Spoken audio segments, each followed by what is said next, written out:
น้องชายว่าอันมีเลือดออกมาพี่น้องเนาะเลือดออกในโพรงจมูกเนาะในหูดังพี่น้องเนาะมันบอลหายใจเลยเนาะนอนกลางคืนบ่ทุกมื้อเลยเลือดออกย้อนหยังพี่น้องเอ้ยเนาะคอมเมนต์มาเบิ่งดูเนาะหรือว่าน้องเพิ่นปวดหัวแฮงบ่หรือว่าจังใดอันนี้ก็บ่แน่ใจปานใดวินหัวเลย เจ้าวินหัวบ่อีหล่ะ โดยวินหัวแล้วก็นอนแต่วินหัวแล้วก็นอน โดยนอนไปแหละเขาก็ เลือด วู ออก ยังเลยวูไปเรียน ตอนจังโมงมันออก บ่ฮู้ ผมเมื่อมาตอนเช้าผมบ่จังฮู้ โดย เลือดออก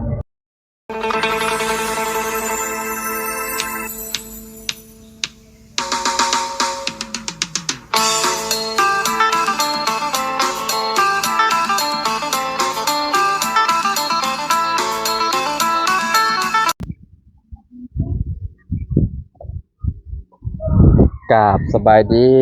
สวัสดีพ่อแม่พี่น้อง FC เบิร์ดสุขุสู่คนเนาะบ่ว่าสิอยู่ในและก็ต่างประเทศเด้อพี่น้องเด้อเนาะก็ยินดีต้อนรับเข้าสู่ช่องบ่าวลาวสตูดิโอคือเก่าพี่น้องเนาะมื้อนี้พี่น้องเฮาก็เข้ามาหาน้องไส้พี่น้องหลังจากที่บ่ได้เข้ามาเมื่อวานนี่บอกพี่น้องหรือว่ามื้อก่อนบ่หรือว่าจังไดเนาะ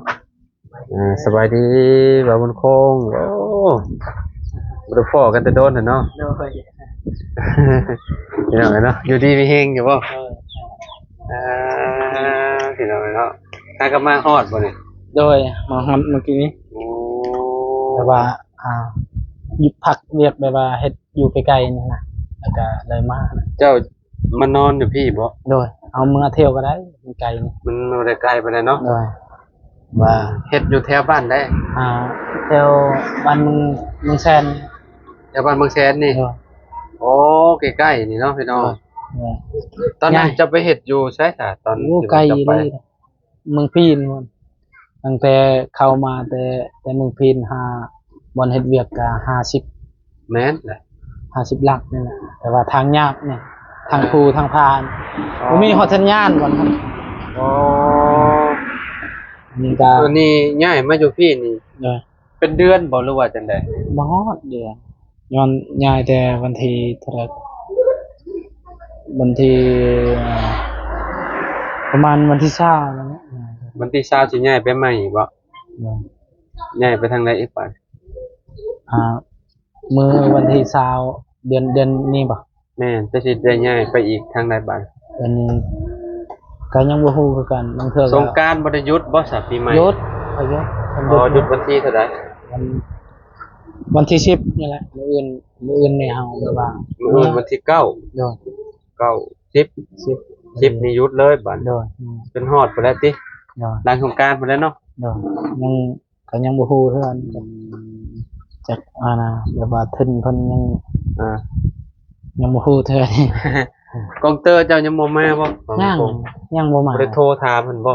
บ่ได้โทรเลยทาง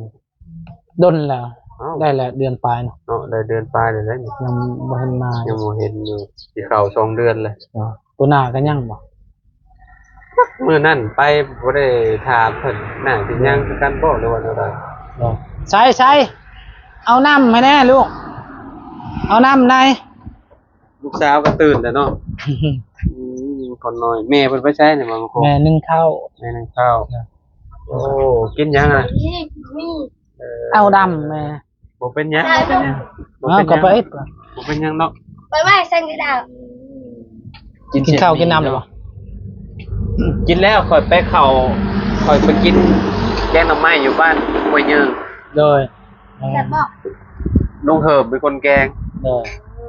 แซ่บอยู่เต็มหม้อเลย แกงกินอยู่บ้านสาวคำพี่น้อยเนาะสาวคำแล้วก็น้องวงน้องนางอยู่พุ่นแหละพี่น้อยเนาะ เศร้ายังก็เอาพัวเทาน่ะ จะเบิ่งบ่สาวอ้อยอ่า โอ้ ผัวเราอายุเท่าไหร่จ้ะวะ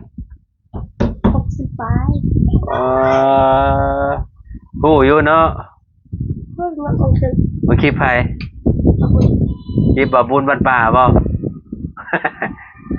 ผัวเราอายุ65ปีพี่น้อยเนาะ อ้า เมีย16ปี โดย อ่าก็บ่ฮู้ว่าเพิ่นเอาย้อนสาเหตุหยังย้อนพ่อตู้มีเงินบ่หรือว่าแนวใดนี่ก็บ่ฮู้เหมื เป็ อน นกัน ใส่แนนนั่นแหละ อันนี้ก็บ่บุญคง ว่าใส่แนนนี่แหละ ได้แน่นแล้วบ่ เด้อ เออบ ริเกี่ยวกับเงินคำมาแล้ว เจ้าว่าใส่แน่นบ่เจ้าว่า เด้อ รุ่นเลนเลยเด้ฮะ เด้อ รุ่นเลนเราได้พี่น้องเอ้ยเนาะเอ้าก็เป็นฮอดเลนพุ่นแหละ เด้อ เพราะว่าเราอายุตัว65เนาะสมมุติว่าลูกเต้าเรามีลูกมีเต้าก็ประมาณ16 17 เด้อ ลูกเลนเราเนาะบ่บุญคง เด้อ แต่ว่าเปิดประตูนี่คารมดีนะ เด้อ เฮ็ดมันยิ่งติดพี่น้องเนาะ คนก็เป็นทหารเก่าพี่น้องเนาะยศใหญ่เติบได้พี่น้องเนาะแต่ว่าเราก็ออกจากอันนั้นเด้เพราะว่าอายุเราใกล้จะฮอดอันน่ะกินเงินอันอหย่างคนเฒ่าแล้วบ่เงินบำเหน็จบำนาญน่ะนะ แม่คันพอเป็นวัดนี่มันออกเลือดทางดับปากในลายนี่ฮัสดีบ่ เป็นยังไง ดี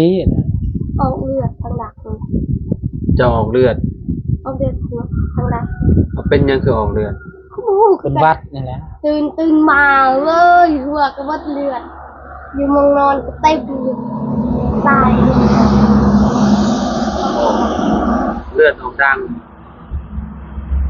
เอาหมดตอนจะนอนกลางคืนเหรอบ่ เลยผู้ยังเลย นอนคืนนี้ ตื่นเช้ามา ตื่น เอ้า จะมาเลือดเต็มเลยแถวนี้ เลือดเต็มมือก็เต็ม บ่ได้รู้สึกเจ็บดังบ่ มากเลย บอกแบบว่าเป็นวัดนี่วัดแบบว่า ฮะ เป็นวัดนี่ก็หลายอยู่หลายคนอยู่ เกี่ยวกันบ่บ่มันคงเป็นหวัดกับเลือดออก แบบเป็นวัดแล้วก็มันฮ้อนแห้งอยู่ในแล้วมันเลือดออก บ่ได้เจ็บหมองหันหมองนี้ บ่ ติ ได้เจ็บ พูด ดีแล้วบ่นั่น ดี เป็น แล้ รั ว กใช่เนี่ย ตอนนี้เป็นแบบไรในห่างกายบ่ได้เมื่อยบ่ กมือคันเอาเอาแบบนี้ อืมอ๋อออกแดดนี่คือแบบ อยากวินหัวบ่ออกตั้งแต่เมื่อใดน้องชายตั้งแต่น้าบ่าวมามื้อน้าบ่าวมาหาเจ้าบ่บ่คืนมื้อนั้นบ่ บอก คืนนี้เลย ออมคืนนี่บ่เอ่อ คือมีเพราะว่ามันหนักเอง หนัก แต่บ่ได้ หายใจลำบาก โดนคือนี่คอยกลับไปหาปลาย าก็ซื้อเลยเด้ ยา กินแล้วคือบ่กินยาชื่อมา80,000บ่ชื่อบ่กินอีก พ่อซื้อยามาให้แล้ว เด้อซื้อเมื่อวานนี้ บ่มันต้องกินต่อเนื่องตอนเช้าตอนแลงตอนเที่ยงกันเนี่ยว่าเจ้าจัดมาให้ก็ได้ เสียงวันกินแต่ตอนเช้าตอนแรก บ่ตากแดดหลายพ่อมาจังเนาะคงเนาะ เด้อ มีส่วนเด้ ไปเรียนยางคู่มือบ างคนน่ะถ้าแดดแห้งๆน่ะบางทีน่ะเลือดดังออกเลย แต่ว่าอยู่ดีๆก็เลือดดังออก คือตอนนั้นน่ะก็บ่ฮู้ว่าย้อนสาเหตุหยังน้าบ่าวก็เคยเป็นแบบกินเอียนบ่หรือว่าแนวใด เรียน อยู่ดีๆนี่เลือดเฮานี่แปลว่าอากาศมันร้อนมันนี่เลือดดังมันสิออกมาแปลว่าย่อยออกมาปบๆๆแล้วมันเป็นตาย้านแฮง มันออกเลยแต่นี่มันออกลายเต็มมันตั้งแต่บ่ได้ลายนะ บ่เลือดย่อยแถวนี้เต็มมาเลยบ่ เลยเขานอนแบบนี้นะ เจ้าตื่นมาเจ้าบ่ตกใจบ่ ถ้าตื่นมาเอ้าใครบอกเอ้าใครเกิดว่ามันยังแล เอ่อ ได้ชุด ออกเบิดสองข้างบ่น้องชาย ออกจากทางเดียวเลย ออก สองทางออกเป็นหมู่ เอ่ เพราะ อ ว่าเขานอนแบบนี้ มันน่าสิออกสองข้างนั่นแหละเขาว่ามันนั่นเนาะ ขี้ เจ้าโพรงจมูกอักเสบบ่จักบ่ไปให้หมอเบิ่งให้ ดีแล้ว ดีแล้วพอดีแล้วว่าคนน้อยได้ซะ ก็นึง คือยังหอดแหดหอดแหด เลียด อ่าอ่า เป็นวัดให้แต่ละ บอกมันเป็นหยังตอนเช้าคืออยากหนาวๆเนี่ยบัดตอนเที่ยงมาพัดอากาศแบบ คือโลกสิแตกนี่พี่น้องเนาะบัดยามค่ำผัดลมมาบาดอยู่เหนือนี่ก็แปลกเด้อ คือเฮาเฮ็ดเวียกนี่ก็จนสิตายแล้วแดดนี่แดดแท้แดดว่า ตอนนี้เขาก็รู้สึกว่าคอยโคตรเหนื่อยเลยโคตรกับอากาศ แต่ว่าตอนแรกนี่หนาวอีกเด้ลม มาน้อย อยู่ห้องแล้ว ท้องเสียเจ็บท้องโอ้ยพี่น้องเนาะอ แต่เมื่อวานนี่แหละบ่ เมื่อวานนี่นะบ่าวบ่ได้มาทางนี้เมื่อวาน เอาบ่แม่นเอาซื้อ บ่ซื้อนั่นที่ข่อยมาหาเจ้าเด้ เนาะ ที่ว่าข่อยสิซื้ออัญญาติดรถมาคันว่าเจ้าบ่ดีให้เด้แล้วก็บ่ได้เข้ามาหาเจ้าจ๊ะ เนี่ย เฮ้ย กินข้าวกินน้ำกันเอาอันนั้น บ่เป็นหยัง เมียแกงหน่อไม้ ว้ายกินแกงหน่อไม้ลุงเหิบมาแล้วกิน อ่า นั่นก็กินแล้วก็ออกมาแต่ว่าบุญคง เด้อ ออกมาแต่บ้านห้วยยึงแล้วก็มาพี่เลยอืม โอ้เอาหอกอยู่ข้างน บ่ อก ปล่อยเยิ่งแต่บันเฮงเยิ่ง วันหงยืนก็บนตลาดเซโปนนั่นเด้ อืมอันน่ะ ทางแวห้องหมอเด้ มองทางแม่ห้องหมอค่ะเด้เออ อย่าไหนมุดห้องหมออย่าไหนอย่ามุดโอเคอยู่ชาวลีแก ใจมูดหรือจุบ เมื่อตอด ตอนปะ มื้อเช้าก็ไปเฮ็ดเวียกเนาะ ใกล้ ว่าบุญคง โดย เออก็ดีแล้วมาอยู่ใกล้ครอบครัวแล้วก็มานอนอยู่พี่เอามา บางเทือกก็ใกล้บางเทือกอ่ะ ฮะ อันบางเทือกกับเมืองพีนมันไล่บางเทือกกับพะลานบางเทือกกับวิระอ่ะนะมัน บ่ได้อยู่บนเก่า มัน เนาะ บ่ได้อยู่บนเก่า พระว่เก็บ อะนะ กู้เด้ครับต้องไปตลอดเด้ แม่น เนาะ แม่น แต่ว่า บ่ได้อยู่ในบน ไปนำรถตลอดเด้เนาะเดี๋ยวต้องมีคนแจ้งไปบ่หรือว่าเรื่องคุณเจ้าไปเองบ่ บ่เพิ่นแจ้ง ต้องคนแจ้งมา โด เนาะ ย ว่าพบบน นี่ บนนี่บนนั่นเนาะ เดือนอันว่าอยู่อันนั้นจนนานคือว่าอยู่เมืองพีน อืม เมืองพีนอยู่บ้าน อยู่บนนี่พบหลายบ่หรือว่าจังไดอันอยู่บ้านไกล บ่ได้พบ ๆโอ้โหยังไออยู่เนาะคนน้อยเนาะจ้าโอ้ เอาบ่ได้ไปแล้วเดือนหน้า หยอกน้อง